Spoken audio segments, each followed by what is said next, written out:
يا صباح الفل يا صباح الرزق على عيونكم. وصفة النهاردة وصفة إن شاء الله هتعجبكم. وصفة قنبلة بودرة، عارفين اللي هي بودرة عفريت اليابان؟ أنا النهاردة هعملها لكم. يلا بينا نبدأ الوصفة الأول وهقول لكم على كل حاجة.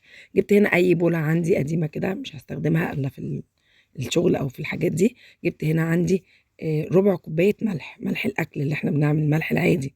وجبت هنا نص كوباية مسحوق، المسحوق اللي هو برضو العادي الأوتوماتيك مش هينفع في الوصفة دي.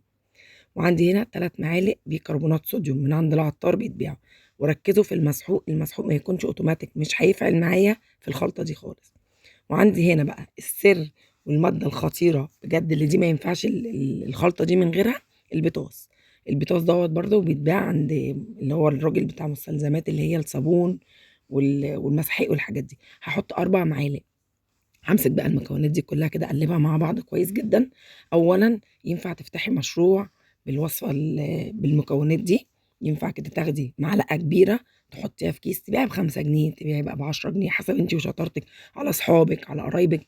بجد هتفتحي مشروع حلو. هقول لكم رايي في الوصفه او في الخلطه دي من اولها لاخرها، وانتوا عارفين ان انا بقول رايي بامانه. انا جبت هنا عندي ميه مغليه، وقلت هجرب بقى الوصفه اليابانيه دي ولا اللي هي السحريه بودره العفريت. وهشوف كل حاجة وإيه وعلى عينك يا تاجر زي ما بيقولوا. هنشوف كل حاجة قدامكم. أنا جبت هنا الخلطة دي حطيت منها كده زي ما انتم شايفين معلقة. وأول لما نزلت في المية عملت أصوات غريبة، طبعا فيها بطاطس بقى وبيكربونات وحاجات كده. هنشوف هتفعل ولا لأ.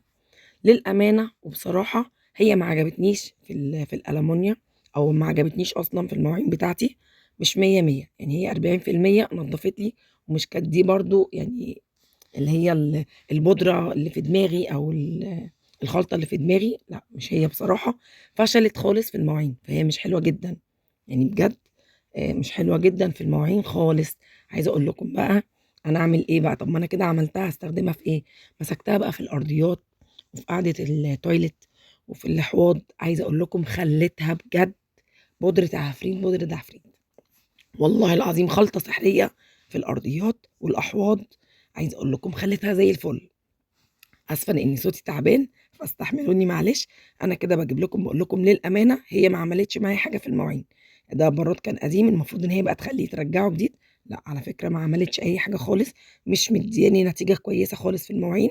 زي أنا باوريكم الحاجة قدّام عينيكم بجد والله. أنا عملت مجهود إن هي تطلع كويسة أو تطلع كده بودرة سحرية زي ما بيقولوا، بس فشلت إن هي تطلع في المواعين. بس للأمانة كمشروع هتمشي معاكِ، أو للأرضيات هتبقى جميلة معاكِ جدًا. كنت معاكم رشا.